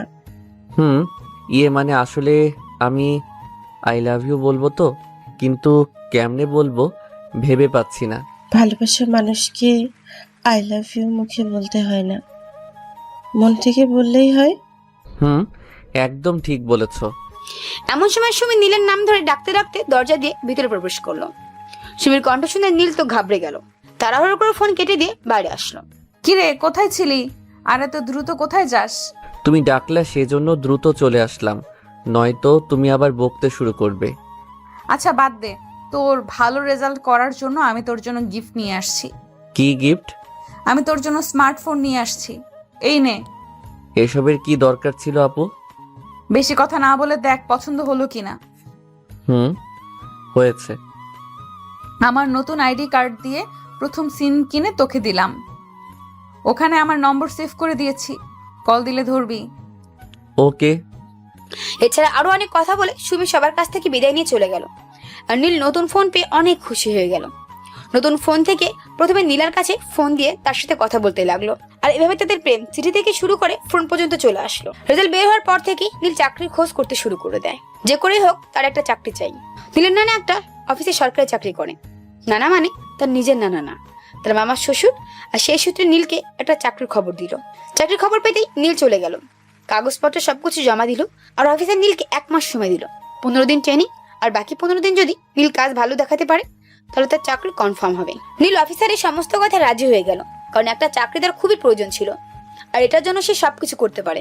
এত বড় খুশি খবর বাসায় এসে সবাইকে সে জানালো। সবাই অনেক খুশি হলো। এবার তার বন্ধু বান্ধবী সবার সঙ্গে কথা বললো। নীলার কাছে চাকরির কথাটা বলতেই নীলা বিয়ের কথা বলতে শুরু করলো। নীল কিছুদিন অপেক্ষা করতে বললে নীলা কোনো কথাই শুনতেই চায় না। নীল বুঝতে পারলো নীলা খুব তাড়াতাড়ি বিয়ে করে তার কাছে চলে আসতে যাচ্ছে। কিন্তু তার আগে নীল ভাবলো নীলার সম্পর্কে সবকিছু জানতে হবে। আর সেই জন্য নীলার গ্রামের সাজ্জাদ নামে তার এক বন্ধুর কাছে ফোন করে নীলার সম্পর্কে সবকিছু জানতে বলে। কয়েকদিন পর সাজ্জাদ নীলকে ফোন দিয়ে নীলার সম্পর্কে সবকিছু বলে, যা শুনে নীল একদম আকাশ থেকে পড়ে। সাজ্জাদের বলে একটা কথাও তার বিশ্বাস হচ্ছিল না। সাজ্জাদ বলছে নীলা কোনোদিন মা হতে পারবে না। বছরখানিক আগে নীলার একটা অসুখ হয়েছিল, যার জন্য গ্রামের ডাক্তারের কাছে যায়। আর সেই ডাক্তার অপারেশন করার সময় ভুল করে সন্তান হওয়ার রাস্তা কেটে দেয়। কিন্তু নীলার অসুখ ভালো হয় না। পরবর্তীতে তাকে নিয়ে শহরে ভালো হাসপাতালে যায়। আর ততক্ষণে অনেক দেরি হয়ে যায়। নীলা তো সুস্থ হয়, কিন্তু মা হওয়ার রাস্তা বন্ধ হয়ে যায়। সাজ্জাদ আরো বলে যে নীলা আজ পর্যন্ত কয়েকটা ছেলের সাথে প্রেম করেছে আর তার পরিবারে ভালো না। বাবা নেশা করে জায়গায় জায়গায় পড়ে থাকে। এত কিছু শোনার পর নীলের মাথায় কাজ করা বন্ধ করে দেয়। সে কি করবে কিচ্ছু ভেবে পাচ্ছে না। তার পরিবার থেকে তো এমন পরিবারের মেয়ে কখনোই মেনে নিবে না। আর মেয়েটা যে অন্যদের মতো তাকেও ছেড়ে দিবে না এর কোনো গ্যারান্টি নেই। স্বামী স্ত্রীর মাঝে একটা সন্তান অনেক বড় রহমত। আর তাছাড়া এসব কিছু জেনে শুনে কেউ ওটা করতে চাইবে না। নীলের মাথা ভরা চিন্তা ভাবনা নিয়ে বাসা শেষে শুয়ে পড়ে। নীলের কাছে আর কলও দেয় নাই, কথাও বলে নাই। চিন্তা ভাবনা বাদ দিয়ে নিচে এসে সবার সাথে খেতে বসলো। সেটার এক পর্যায়ে নীলের মা জানায় আগামীকাল তার খালা আসতেছে, তার সাথে সুমিও। এটা শুনে নীল চমকে উঠে বলে, সুমি আপু কেন আসতেছে আবার? ও মা, এই কি কথা? খালার বাড়িতে কি আসতে পারবে না? তাছাড়া অনেকদিনই তো হলো আসে না। দূর ভালো লাগে না? সারাদিন অনেক ধকল গেছে তোর উপর দিয়ে, এখন ঝগড়া না করে যে ঘুমিয়ে পড়। ওকে আম্মু। তারপর খাওয়া দাওয়া শেষ করে ঘুমাতে চলে গেল। ফোনটা চার্জে দিয়ে চোখটা বন্ধ করে ঘুমাতে যাবে এমন সময় তার ফোনটা বেজে উঠলো। শুলে অনেক ক্লান্ত থাকায় নীল ফোনটা রিসিভ করলো না। ফোনটা সাইলেন্ট করে ঘুমিয়ে গেল। পরদিন তার অফিস ছুটি ছিল, যার কারণে সকালে দেরিতে ঘুম থেকে উঠলো। ফ্রেশে নাস্তা করে বন্ধুদের সাথে আড্ডা দেওয়ার জন্য বেরিয়ে পড়লো। আড্ডা দিয়ে শেষ করে দুপুরে বাসায় ফিরলো। গোসল করে বাসায় আসতে আসতে বলল, আম্মু, ওই আম্মু খেতে দাও তো, খিদা লাগছে। আজ তোর মা তোকে খেতে দিবে না। আপু তো তুমি? হ্যাঁ আমি, তুই ওখানে বস, আমি তোকে খাবার দিচ্ছি। আরে আরে লাগবো না, আমি একা খেয়ে নিতে পারবো। কথাটা বলে নীল চোখ তুলতেই দেখলো সুমির রাগে লাল হয়ে গেছে। তখন নীল আবার মুচকে এসে বলল, না না লাগবো, লাগবো, তুমি আমায় খেতে দাও। হ্যাঁ। তারপর সুমি খাবার বেড়ে দিচ্ছে আর নীল হা করে তাকিয়ে আছে। না জানি নীলের মনের মধ্যে কি যেন চলতেছে। কিরে অমন হা করে তাকিয়ে আছিস কেন? তুমি আমায় আদর করে খাবার দেবে, আমি দুষ্টুমি করে তোমার হাত ধরে নেব, তুমি বলবে ছাড়ো তো, সবাই দেখবে। আহ কি রোমান্টিক। ওমা তাই নাকি? তা আমায় দেখে কেমন লাগছে তোর? একদম আমার বউ, চাঁদ থেকে খসে পড়া একটা টুকরো। কি? না না মানে তুমি না থেকে আমার বউ থাকলে একদম একরকম লাগতো, তাই বললাম। ও। নীল একটা জোরে নিঃশ্বাস ছাড়লো। ভাবনায় সে একদম ডুবে গেছিল। এমন সময় তার খট্টার ছোট বোন এসে বলল, তার তেলের ভিতরে আগুন ছুঁড়ে মারলো। কালকে কি কি বলছিলাম মনে আছে? কই কি বলছিলাম? অযথা কথা বলিস না, এখান থেকে যা। আপু জানো তোমায় নাকি ও ভয় পায় না, তুমি নাকি খুব বাহেস করো। তোমায় দেখতে একদম ভূতনির মতো লাগে। তুমি নাকি শুধু ছেলেদের পিছনে ঘুরো, সব সময় আটা ময়দা মাখো, নিজেকে নাকি অনেক সুন্দরী মনে করো, অনেক ভাব দেখাও। কথাগুলো শুনে সুমির চোখ লাল হয়ে গেল। কান দিয়ে আগুনের ধোঁয়া বের হতে লাগলো। নীল বুঝে গেল আবহাওয়া খুবই খারাপ। বাবা গো পালাও। খাবার খেয়ে নীল জীবন বাঁচিয়ে সেখান থেকে পালিয়ে গেল। সুমি তো ইচ্ছে মতো তার গোষ্ঠী উদ্ধার করে ফেলতেছে। অনেক কষ্টে সুমির কাছ থেকে পালিয়ে বাঁচলো। অনেকক্ষণ পর মামার বাসার বাইরে এসে দেখে মামি নানি আসছে। নীলও যোগ দিল। মামার সাথে মজা করে কথা বলতেছিল। নীলের মামা মজা করতে করতে একসময় বলে দেয়, তা মামা আমি শুনলাম আজকাল তুমি প্রেমও করতেছ। কথাটা শুনে নীল যতটা অবাক হয়নি তার চেয়ে বেশি অবাক হয় সামনে তাকিয়ে, কারণ সুমি দাঁড়িয়ে রয়েছে আর তার মামা বলার কথা সে শুনে নিয়েছে। কই না তো, আমি আবার কার সাথে প্রেম করব? এই বানর বল, মেয়ের নাম কি, কি করে, বাসা কোথায়? আমি কেমনে কমু মামা কার সাথে কথা বলতেছে? লোকে বলে যেখানে বাঘের ভয় সেখানে নাকি রাত হয়। নীলের ক্ষেত্রেও তাই হলো। সে অসময় নীলার ফোন আসলো। কথায় বলে না, বিপদ যখন আসতে লাগে তখন সব দিক থেকেই আসতে থাকে। নীল তো ভয়ে শেষ, আরো রক্ষা নেই আর। এই নীল, কার ফোন? কারো না। ফোনটা আমায় দে। আরে আপু আমার বন্ধু কল দিছে। ফোন দিতে বলছি, ফোনটা আমায় দে। আরে আপু। সুমি নীলের হাত থেকে ফোনটা কেড়ে নিল। নীল তো জানটা হাতে নিয়ে দাঁড়িয়ে আছে, না জানি আজ তার কপালে কি আছে। তারপর সুমি ফোন রিসিভ করলো আর লাউড স্পিকার দিল। তখন ওপাশ থেকে নীলা বলল, হাই বাবু। কে তোমার বাবু? কে আপনি?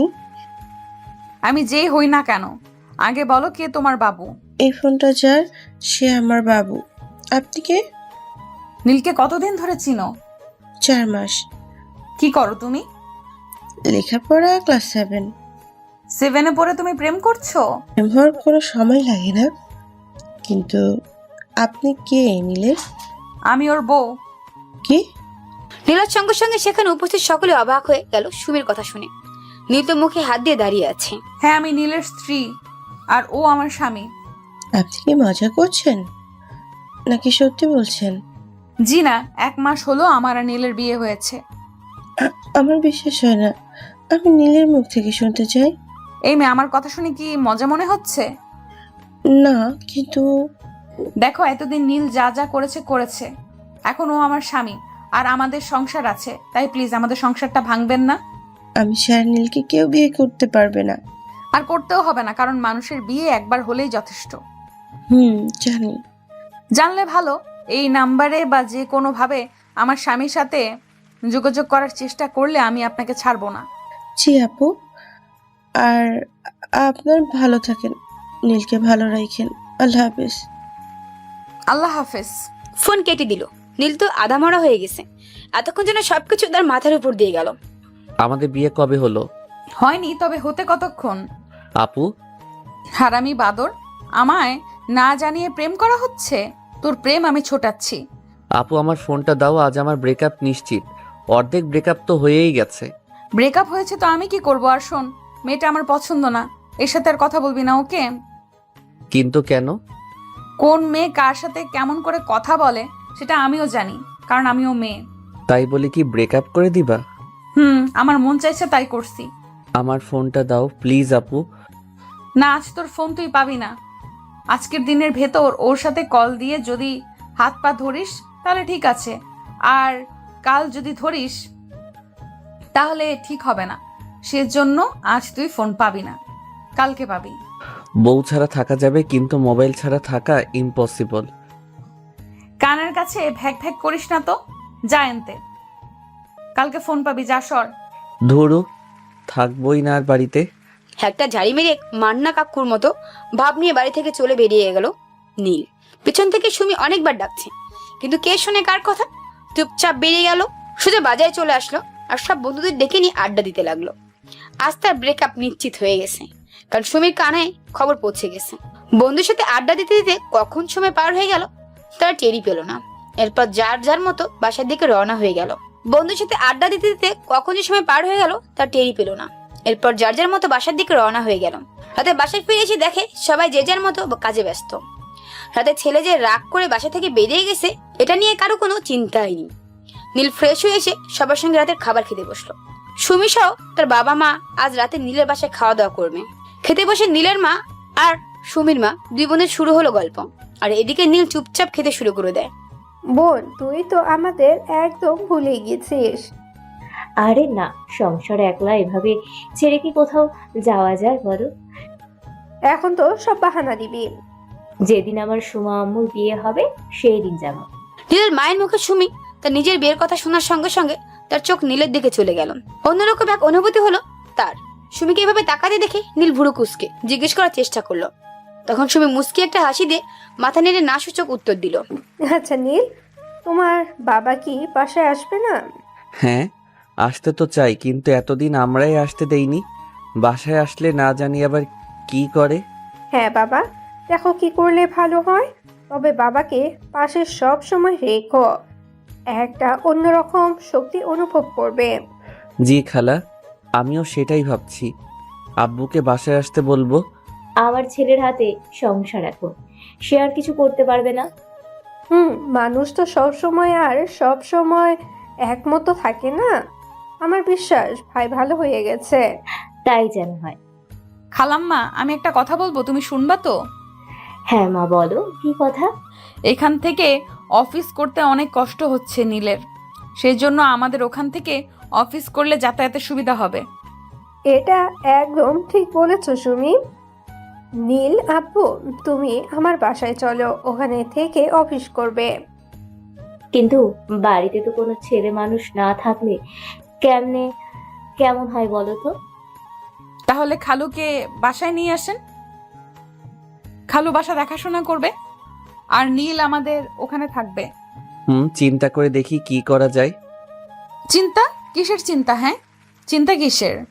তুই আজকে এই খালুকে ফোন করে বাসায় আসতে বল। ফোনটা না দিলে কেমন করে বলবো? ওকে, এই নে। ফোন হাতে পেয়েই দৌড়ে নিজের রুমে চলে আসলো। রুমে এসে নাম্বার চেক করলো, দেখলো কোনো বান্ধবীর নাম্বার, এমনকি নীলার নম্বরও নেই। মিমের নাম্বার নীলের মুখস্থ ছিল, সেজন্য নম্বর তুলে ফোন দিল আর তার কাছ থেকে নীলার নম্বর নিয়ে কল দিল। প্রথমবার রিসিভ করলো না, পরপর কয়েকটা কল দিল, কিন্তু কোনো রেসপন্স আসলো না। অনেকবার ট্রাই করার পর নীলা রিসিভ করলো। ফোন রিসিভ করলে নীলা ঠিকমতো কথা বলছিল না। অনেক চেষ্টা করলো তার রাগ কমানোর জন্য, কিন্তু কোনো লাভ হলো না। প্লিজ একবার আমার কথা শুনো। কি শুনবো? হ্যাঁ, কি শুনবো? সুমা আমার।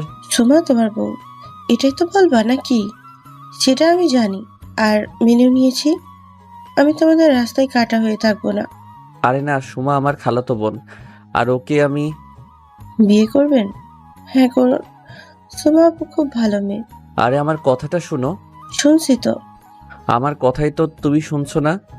আপনার বাজে কথা শোনার মতো টাইম আমার নেই।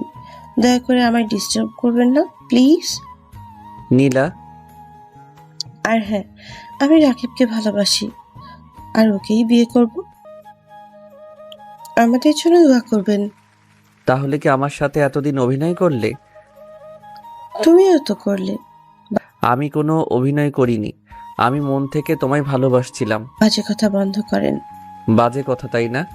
একদিন ঠিক বুঝতে পারবা আমি কতটা ভালোবাসতাম, কিন্তু সেদিন আমায় আর পাবা না। এসব শোনার কোনো ইচ্ছে নেই আমার। আমারও বলার নেই, যে মন বোঝে না তাকে কথা বুঝিয়ে লাভ নেই। বাই। আর কোনোদিন কল বা মেসেজ দিবা না। ওকে। ফোনটা খাটের উপর ছুঁড়ে মারলো আর নীল খাটের উপর ধপাস করে শুয়ে পড়লো।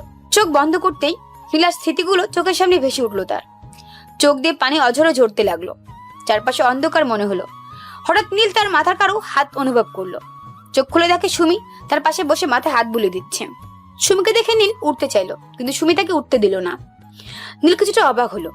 যেই হাত মার ছাড়া তাকে স্পর্শ করতো না, আর আজ সেই হাত তার মাথায়। তার দুঃখ, সেও দুঃখী হচ্ছে। বিষয়টা অনেক চিন্তার ছিল। সরি রে, আমার জন্য তুই এত কষ্ট পেলি। যদি জানতাম তুই এত কষ্ট পাবি তাহলে বিশ্বাস কর আমি এমনটা করতাম না। আমি 4 মাসের কথা শুনে ভাবছিলাম কেবল তোরা একে অপরের অপশন হবি, কিন্তু ভাবতে পারিনি তুই এই সময়ে এত আপন করে নিবি। আপু, আমার ভাগ্যটাই খারাপ। আগে এসবের কিছু বুঝতাম না, অবুঝ হয়ে চলতাম, কিন্তু একজনকে ভালোবেসে সব বদলে গেল। আর যখন তাকে দেখতে গেলাম তখন সে আর সে নয়, অন্য কেউ। তাতেও কষ্ট পেলাম না, তাকেই আপন করলাম। আর আজ মানে কি বলছিস এইসব? আমি তো কিছুই বুঝলাম না। নীল সুমিকে সবকিছু বলল। কেমন করে নীলের সাথে তার সম্পর্ক হলো, কেমন করে দেখা, সবকিছু বলল। এত কিছু হয়ে গেছে অথচ আমি জানি না। এত কিছুর পরেও আমি নীলাকে সত্যিকারের ভালোবাসছিলাম, কিন্তু সে আমার সাথে বেইমানি করলো। হতেও পারে আমার মতো সেও তোর সাথে মজা করতেছে। না আপু, এর আগে অনেকবার বন্ধুদের কাছ থেকে শুনেছি নীলা রাকিব নামের ছেলেটার সাথে পার্কে পার্কে ঘুরে বেড়ায়, কিন্তু আমি বিশ্বাস করতাম না। আজকে সে নিজের মুখে আমায় বলছে। মন খারাপ করিস না, যা হয় ভালোর জন্যই হয়। আজকের পর থেকে আর কোনো দিন আমায় না জেনিয়ে এইসবে পা দিবি না, মনে থাকবে তো? থাকবে। এবার একটু হাসি দে তো। হাসি ছাড়া তোর মুখ একদম বাদরের মতো লাগে। তুই ঘুমিয়ে পড়, আমি তোর মাথায় হাত বুলিয়ে দিচ্ছি। ওকে। নীল, কি? আমায় আর কখনো আপু বলবি না, ওকে? তাহলে কি কমু? তুমি আমার থেকে 3 বছরের বড়। বড় হয়েছি তো কি হয়েছে, তুই আমার নাম ধরেই ডাকবি। পারবো না। এবার কিন্তু আমার রাগ হচ্ছে। আচ্ছা আচ্ছা, চেষ্টা করব। অন্যদিকে তুলনায় আজ রাতে নীলের অনেক ভালো একটা ঘুম হলো, যেটা মূল কারণ সে নিজেও জানতে পারলো না। সকালে তার মায়ের ডাকে ঘুম ভাঙলো। উঠে ফ্রেশ হয়ে সবার সাথে নাস্তা করে নিল। আজকে শনিবার ছিল, অফিসে কাজের চাপ না থাকায় অফিস ছুটি আছে। বিকালে ঘুরতে যাবে বলে মামুনকে আসতে বলে নিজে তৈরি হয়ে বেরিয়ে আসতেই সুমি এসে তার সামনে দাঁড়িয়ে যায়। কোথায় যাচ্ছিস? কই আপু, কোথাও না। আজকে তুই আমাকে নিয়ে ঘুরতে যাবি, চল। তোমাকে নিয়ে আমি ঘুরতে যাব? কানে কি কম শুনিস নাকি? তুই আমাকে ঘুরতে নিয়ে যাবি না তো কে নিয়ে যাবে? নীল অনেকবার সুমিকে কাটিয়ে যাওয়ার চেষ্টা করলো, কিন্তু কিছুতেই সফল হতে পারলো না। কারণ সুমি অনেক জেদি মেয়ে। বলছে নীলের সাথে ঘুরতে যাবে, তো সে যাবেই। বেচারা নীল কোনো কিছু বলতে পারলো না। সুমির রাগ সম্পর্কে তার খুব ভালো করে ধারণা আছে, যার জন্য সেদিকে ভুল করেও গেল না। নীলকে বাইরে বসেই রেখে সুমি ভিতরে তৈরি হতে গেছে। 5 মিনিট বলে এখন 15 মিনিট হয়ে গেছে, কিন্তু সুমির আসার কোনো নামগন্ধ নেই। বিরক্তের পাহাড় হয়ে ধৈর্যের সীমানায় ভেঙে গেছে নীলের। আর তাই অপেক্ষা প্রহর গুণা বাদ দিয়ে সেখান থেকে চলে যেতে লাগলো। এমন মুহূর্তে রুমের ভিতর থেকে আওয়াজ আসলো, নীল। নীল ঘুরে তাকাতেই বরফের মতো জমে গেল।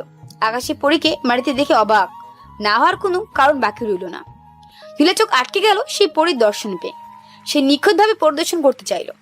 ডাগর ডাগর চোখ, তার উপর ধনুকের মতো কালো ভ্রু, মাথার চুলগুলো পিছনে বেঁধে রাখছে, কিন্তু বেপরোয়া হয়ে কিছু অসংখ্য চুল দুই কান ঘেঁষে নিচের দিকে বয়ে এসেছে।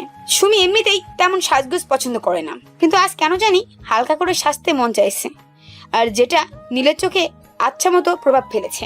সে ছোটবেলা থেকে নীল সুমিকে দেখে আসছে, কিন্তু আজকে কেন জানি নতুন করে দেখতে মন যাচ্ছে তার। সবকিছু তার নতুন মনে হচ্ছে। ঠোঁট বাঁকানো সেই হাসিটি নীলের বুকে এসে আটকালো। অনেক কষ্টে নিজেকে সান্ত্বনা দিল যে একটা তার বড় বোন, আর এসব নজরে দেখা ঠিক না, কিন্তু বেহা মন আর চোখ কিছু শুনছে না। চোখ দুটো শক্ত করে বন্ধ করে নিল। এটা দেখে সুমি কিছুটা নার্ভাস হয়ে গেল। অনেক খারাপ দেখাচ্ছি তাই না রে? এসব সাজগোজ আমার দ্বারাই হয় না, কিন্তু অনেক সুন্দর লাগছে তোমায়, যেন আকাশের চাঁদটা আমার ঘরে উকি দিয়েছে। সত্যি বলছিস তো? না মানে আমি বলছিলাম আপু, তোমায় ভালোই লাগছে। বাদরের বাচ্চা, তোকে না বলছি সব সময় আমায় আপু আপু করবি না? তোর ভালো লাগে না? আর এসব বাদ দাও, ঘুরতে যাওয়ার ইচ্ছে থাকলে চলো, নয়তো সন্ধ্যা হয়ে যাচ্ছে তো। চল। নীল আর সুমি একসঙ্গে বাসা থেকে বেরিয়ে পড়লো। নীল তার বোন সাদিয়া আর রিয়াকেও নিতে চেয়েছিল, কিন্তু সুমি সোজা মানা করে দিয়েছে। মুক্ত আকাশে বেরিয়ে পড়লো দুটো পাখি, মুক্তভাবে ওড়ার জন্য। আজ আকাশ বাতাস সবকিছু যেন তাদের সাপোর্ট করছে, সবকিছু যেন তাদের সাথে মন খুলে আসছে। সুন্দর আবহাওয়া, সুন্দর পরিবেশ, সবকিছু মিলে তারা দুজনে অনেক মজা করলো। রাস্তায় একসঙ্গে হাঁটলো। মাঝে মধ্যে ফুচকা খাওয়ার জন্য ছোট বাচ্চাদের মতো জেদ ধরলো সুমি, আর তার জেদ পূরণের নীল ব্যস্ত হয়ে পড়লো। এত সুন্দর দিন তারা দুজনে আগে কখনো উপভোগ করেনি। তাদের মধ্যে লিস্টের এই দিনটা চিরস্মরণীয় হয়ে থেকে যাবে। দিন শেষ করে তারা বাসায় ফিরে আসলো। রাতে দুজনের দিনটাকে নিয়ে অনেক ভাবলো, কিন্তু নীলের ক্ষেত্রে এমনটা না হলেও হতে পারে, কারণ তার কাছে এসব অনুভূতির কোনো মানে নেই। পরদিন সকালে নীল অফিসে চলে গেল, আর সুমি বাসায় চলে আসলো। কিছুদিন পর নীলের বাবা বাসায় আসতে চাইলো। নীলের বাবা বাসায় আসার পর সুমি নীলকে তাদের বাসায় যেতে বললো, কিন্তু নীল শুনলো না। এবার সুমি তার মাকে নিয়ে কাজটা করিয়ে দিল। এরপর থেকে নীল সুমির বাসা থেকে অফিস করবে, আর সপ্তাহে ছুটির দিন বাসায় আসবে বলে তার বাবা মাকে ঠিক করে দিল। নীল রাজি হয়ে গেল, কারণ এত দূর থেকে সাইকেল নিয়ে যাওয়া আসা সত্যি অনেক কষ্টকর। সুমি বাসা থেকে তার অফিস অনেকটা কাছে। সেদিন সকালে বাসা থেকে বেরিয়ে সুমি অফিসে চলে গেল নীল। অফিস করে সন্ধ্যায় সুমি বাসায় চলে আসলো। কলিং বেল বাজানোর সাথে সাথেই সুমি দরজা খুলে দিল। বিষয়টা দেখে নীল হতভম্ব। এত তাড়াতাড়ি কি করে দরজা খুললো? কিরে, আসছিস? তোর জন্যই বসেছিলাম, আয় ভেতরে। কেন? অমন করে না তাকিয়ে উপরে চল। চলো। নীল আর সুমি সিঁড়ি বেয়ে উপরে চলে আসলো। এই নে তোর শার্ট আর লুঙ্গি চেঞ্জ করে নে। এগুলো কে আনলো? কে আবার আনবে? আমি আনছি। বাপরে বাপ, তোমার তো দেখছি সব দিকে খেয়াল থাকে। কারোর প্রতি না থাকলেও তোর প্রতি থাকবে। হ্যাঁ, চেঞ্জ করে নিচে আয়। তারপর নীল পোশাক চেঞ্জ করে নিচে আসলো। অনেকক্ষণ বসে সবাই একসঙ্গে গল্প করে রাতে খাওয়া দাওয়া করে ঘুমিয়ে গেল। পরদিন সকালে সুমি এসে নীলকে ডেকে তুলে নাস্তা দিল, আর তারপর অফিসে চলে গেল নীল। এভাবে দিন কাটতে লাগলো। পুরো সপ্তাহ এখান থেকে, আর ছুটির আগের দিন অফিস করে সোজা বাসায় চলে আসে। নীলের কোনো রকম সমস্যা হলে সুমি সেটা নিজ দায়িত্বে সমাধান করে দিত। কখনো নিজে পারতো, আবার কখনো কারো সাহায্য নিতে হতো। সারাদিন অফিস করে সন্ধ্যায় সুমি বাসায় চলে আসলো। কলিং বেল চাপতেই সুমি এসে দরজা খুলে দিতেই হাসতে হাসতে বলল, জানিস আজ তোর জন্য আমি নিজে রান্না করছি। দরজা খোলা পেয়ে নীল চুপচাপ ভিতরে চলে আসলো। সুমির কথা কোনো রিয়াকশন করলো না।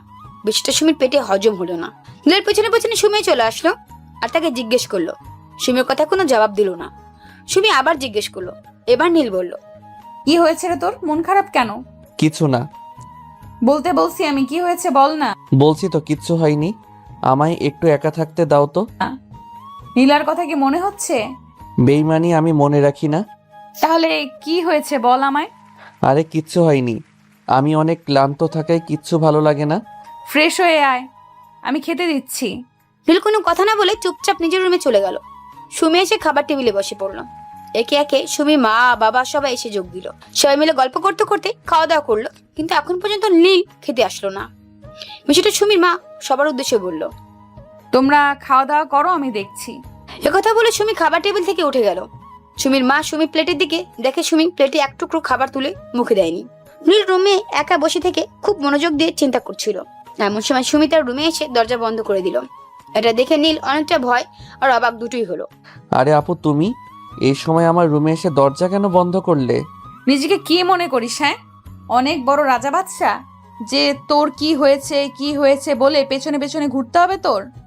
আমি আবার কি করলাম? বাসায় আসার পর থেকে তোকে জিজ্ঞেস করছি কি হয়েছে, কিন্তু আমাকে মানুষ বলে মনেই হয় না। পাথরে কথা বলবে তবু উনি কথা বলবে না। বললাম তো আমার কিচ্ছু হয়নি, এতে এত রেগে গেছো কেন? তুই আমার রাগ সম্পর্কে খুব ভালো করেই জানিস, তাই বলছি কিছু একটা করার আগে সবকিছু বল। নীল চোখ দুটো নিচে করে নিল। মহা চিন্তায় পড়ে গেল সে। কি করবে কিছু বুঝতে পারছে না। নীল, আমি একটা বিপদে পড়ছি, কিন্তু তুমি বকবে বলে তোমায় বলতে পারছি না। সুমির ধমকে নীল এক নিঃশ্বাসে কথাগুলো বলে দিল। আমি কিচ্ছু বলবো না, প্রমিস করলাম। এবার তো বল। একদিন অফিসে হঠাৎ করে একটা বৃদ্ধ মহিলা আর একটা মেয়ে আসে। বৃদ্ধ মহিলাটা বয়স্ক ভাতার কাট করার জন্য আসছিল, আর তার সাথে তার নাতিন আসছিল। ওর নাম ছিল মণি। মণি আমায় চিনতো, কিন্তু আমি তাকে তখন চিনতাম না। তারপর কি হলো? সেই দিন যাওয়ার সময় কৌশলে আমায় নম্বর দিয়ে যায়। আমি সেই নম্বর তুলে অফিসের টেলিফোন থেকে কল দিয়ে কথা বলতে শুরু করি।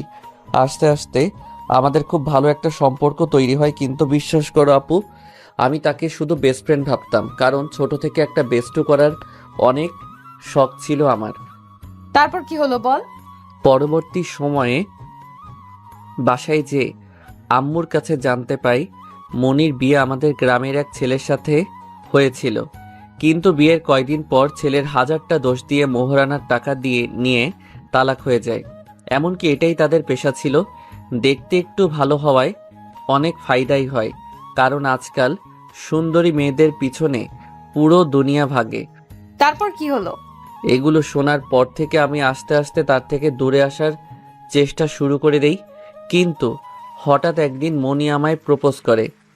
আমি সুন্দরী মেয়ে দেখে মুখে না বলতে পারি না, তবে পরে আমি অনেক চিন্তা ভাবনা করে তাকে মানা করে দেই। কিন্তু ততক্ষণে মেয়েটা তার কাজে নেমে পড়ে। আমায় বলেছে যে করেই হোক সে নাকি আমায় বিয়ে করেই ছাড়বে, দরকার হলে থানা পুলিশ করবে। ভয়ের ঠেলায় আমি বলে দিয়েছি যে আমার বউ আছে। মেয়েটা কি বললো? কি আর বলবে, এখন আমার বউয়ের সাথে কথা বলতে চাই, কিন্তু কথা হচ্ছে আমার বউ কোথায় পাবো। আজকের মধ্যে যদি কথা বলিয়ে দিতে না পারি, তাহলে কালকে সে আমার বাসায় চলে যাবে। তোর ছেলেরা এমন কেন বলতো? সুন্দরী মেয়ে দেখলেই পিছলে পড়ে যাস, একদম কুকুরের মতো। প্লিজ আপু, আমায় বাঁচিয়ে নাও। এরপর কথা দিচ্ছি আর কখনো এরকম করব না। বেস্ট ফ্রেন্ড কেন, কোনো মেয়েকে ফ্রেন্ডও করতে চাইবো না। তুই যা করছিস তাকে তোকে এইভাবে ছেড়ে দেওয়া উচিত, কিন্তু আমি শেষ হয়ে যাব। নে ফোন কর তোর বেস্টুকে। নীল ফোনটা হাতে নিয়ে মনিকে ফোন নিল। একটু পর রিসিভ হতেই সুমি হাতে ফোন নিয়ে কথা বলতে লাগলো। মনিকে বলল সে নীলের বিয়ে করা স্ত্রী, কিন্তু মনিও কোনো সাধারণ মেয়ে নয়, অনেক ডেঞ্জারাস একটা মেয়ে। খুব সহজে বিশ্বাস করলো না। তবে সুমিও হেরে যাওয়ার পাত্রী নয়। যে করে হোক মনিকে বিশ্বাস করালো যে সুমি আর নীল স্বামী স্ত্রী। মনি সুমির কাছে ক্ষমা চেয়ে কিছু ইমোশনাল কথা বলে ফোনটা কেটে দিল। ফোনটা হাতে নিয়ে নীলের দিকে ঘুরে উষার দৃষ্টিতে তাকালো। তুই এইটুকু কথা আমার থেকে কেন গোপন করলি? তোর জন্য আমি আমার জীবন দিতেও রাজি আছি, আর তুই আমায় কিছু বলার প্রয়োজন মনে করলি না। সরি আপু। লাথি দিয়ে পানিতে ফেলবো। কান তওবা কর, আজকের পর থেকে কোনো মেয়ের দিকে তাকাবো না। না সরি বল, আজকের পর থেকে বাইরের কোনো মেয়ের সাথে কথা বলবো না। ওকে থাক, আমি খাবার নিয়ে আসছি। এক কথা বলে সুমি দরজা খুলে বেরিয়ে যাওয়ার সময় আবার নীলের দিকে ঘুরে তাকালো আর বলল, আর হ্যাঁ, আজকে থেকে আমি তোর বেস্টু হলাম, মানে বেস্ট ফ্রেন্ড হলাম। কথাটা বলে মুচকি একটা হাসি দিয়ে সেখান থেকে চলে আসলো। নিজের হাতে খাবার প্লেট নিয়ে নীলের সামনে এসে বলল। সুমি তার হাতে খাইয়ে দিতে চাইলো, কিন্তু নীল রাজি হলো না। সুমিও আর জোরাজোরি না করে চলে গেল। নীল এবার খাবার খাচ্ছে আর ভাবছে সুমি তার জন্য নিজের জীবন কেন দিতে রাজি আছে। অনেকগুলো প্রশ্ন সে নীলের মনে জমা হলো, কিন্তু তার মধ্যে একটা প্রশ্নের উত্তরও তার জানা নেই। কেন সুমি তার এত খেয়াল রাখে, কেন তাকে এত শাসন করে, কেন তার জন্য সবকিছু করতে রাজি থাকে। কিন্তু নীল নিজের মনকে অনেক কিছু বলে সান্ত্বনা দিল যে সুমি তার বড় বোন, আর ছোট ভাইকে তো সবাই শাসন করে। তারপর আরো অনেক কয়েকটা দিন কেটে যায়। নীল এখন অফিস থেকে তাড়াতাড়ি চলে আসে। তার সুমি চাচাতো বোন তিশার সাথে বসে থেকে গল্প করে। বিষয়টা খুব ভালোভাবে খেয়াল করলো সুমি। দিন দিন নীল তিশার আচরণ কেমন পাল্টে যাচ্ছে। সাথে বসে গল্প করে, ইশারায় ইশারায় কথা বলে। একদিন দুদিন নয়, প্রতিটা দিন এরকম দেখে সুমি আর নিজেকে আটকে রাখতে পারলো না। এর আগে অনেকবার তিশার নীলকে নিষেধ করেছে, কিন্তু তার একটু কানে নেয়নি। সুমি কেন যেন মনে হচ্ছে তার বুকের ডান পাশটাকেও ছিঁড়ে নিয়ে যাচ্ছে। ভীষণ কষ্ট হতে লাগলো তার। তিশাকে দেখলেই সুমি রাগ উঠে যায়, যেন তার মাথার সবকটা চুল উপড়ে নিবে। অনেক হয়েছে, সুমি সহ্য করার ক্ষমতা একদম হারিয়ে গেছে। এবার নীলকে চিবিয়ে খেয়ে ফেলবে সে। লাগে গজগজ করে সাথে চলে আসে। এসে দেখে তারা দুজনে দুপাশে দাঁড়িয়ে আছে। সুমি খপ করে নীলের হাত ধরে টানতে টানতে তার রুমে নিয়ে চলে আসে আর খাটের উপর নীলকে ফেলে দিয়ে দরজা বন্ধ করে দেয়। ঘোরাফেরা উঠা বসা আমার সাথে আর প্রেম করা ওই ডাইনি তিশার সাথে? কেন রে, আমায় কি কাঠের পুতুল মনে হয়? না। প্রথমে নীল, এরপর মিম, রিয়া, মনি, না জানি কত মেয়ের সাথে তোকে দূরে রাখছি, না জানি কত মেয়ের থেকে তোকে দূরে রাখছি যাতে আমার করে তোকে রাখতে পারি, কিন্তু তোর তো মেয়ে ছাড়া চলেই না। একে ছাড়তেই ওকে ধরিস, ওকে ছাড়তেই একে ধরছিস, এখন আবার তিশার সাথে শুরু করেছিস। ভালোবাসো আমায়? হ্যাঁ ভালোবাস। এটুকু বলে সুমি আটকে গেল, তার যেন নিঃশ্বাস আটকে গেল। কি বলে দিল সে।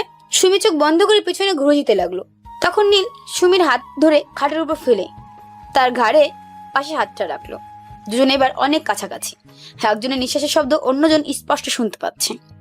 মুহূর্তে সুমির হার্টবিট বেড়ে গেল, শ্বাস প্রশ্বাস স্বাভাবিকের চেয়ে দ্বিগুণ বেড়ে গেল। এক দৃষ্টিতে তাকিয়ে রয়েছে চিরচেনা মুখ নীলের দিকে। ভালো যখন বেসেছো তাহলে বলতে সমস্যা কোথায়? ভয় হয়। কিসের ভয়? জানি না, তোমার হার্টবিট এত জোরে লাফাচ্ছে কেন? জানি না, কোনোদিন এমন হয়নি। তোমার ঠোঁট কাঁপছে কেন? স্পর্শ পাওয়ার জন্য।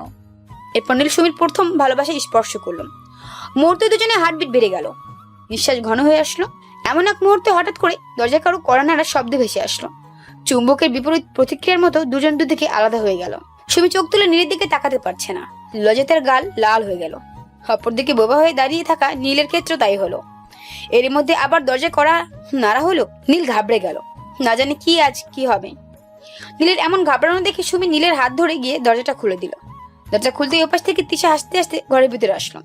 তিশাকে দেখতে সুমি আগুনে গোলা হয়ে গেল। তিশা তুই এখানে? ও নীলের কাছে আসছিস? আচ্ছা, আমি কারো কাবাব মে হাড্ডি হতে চাই না, যাচ্ছি আমি। আরে যাচ্ছেন কোথায় ম্যাডাম? কথাটা বলে নীল সুমির হাত ধরে কাছে টেনে নিল। তিশাই তো আমায় এই বুদ্ধিটা দেয়। বুদ্ধি? কিসের বুদ্ধি? ভালোবাসা আর জেলাসি যমজ দুই ভাই। ভালোবাসা যেখানে থাকবে জেলাসি সেখানে থাকবে। তাই তো তোমার মুখ থেকে ভালোবাসাটা বের করতে আমি আর তিশা প্রেম করার নাটক করি, যাতে তুমি জেলাসি হও আর সত্যিটা বলে দাও। কিন্তু তুমি তো না বলার কসম খেয়েছো মনে হচ্ছিল। তার মানে তুই? হ্যাঁ, আমি আগে থেকে জানতাম যে তুমি আমায় ভালোবাসো আর আমিও তোমায় পছন্দ করতাম, কিন্তু নিজেকে আটকে রাখতাম। আমি তোকে কখনো হারাতে চাই না। একথা বলে সুমি নীলকে জড়িয়ে ধরলো। নীল পাগলিটাকে নিজের বুকের ভিতরে আগলে নিল। পরবর্তীতে জানা জানি হয়ে গেল। অবশ্যই সুমি সবাইকে জানিয়েছে, কিন্তু সাদিয়া বিয়ে না হওয়ার পর্যন্ত আমাদের বিয়ে হবে না, এটা নীল বলল। এর মধ্যে নীলের চাকরি সরকারি হয়ে গেল, বাইক নিল আর বাসা থেকে অফিস করতে শুরু করলো। ছোট বোনকে বিয়ে দেওয়ার পর রাগী সিনিয়র খালাতো বোনকে বউ করে তার বাসায় নিয়ে আসলো, আর তাদের ভালোবাসার সংসার আরম্ভ হয়ে গেল।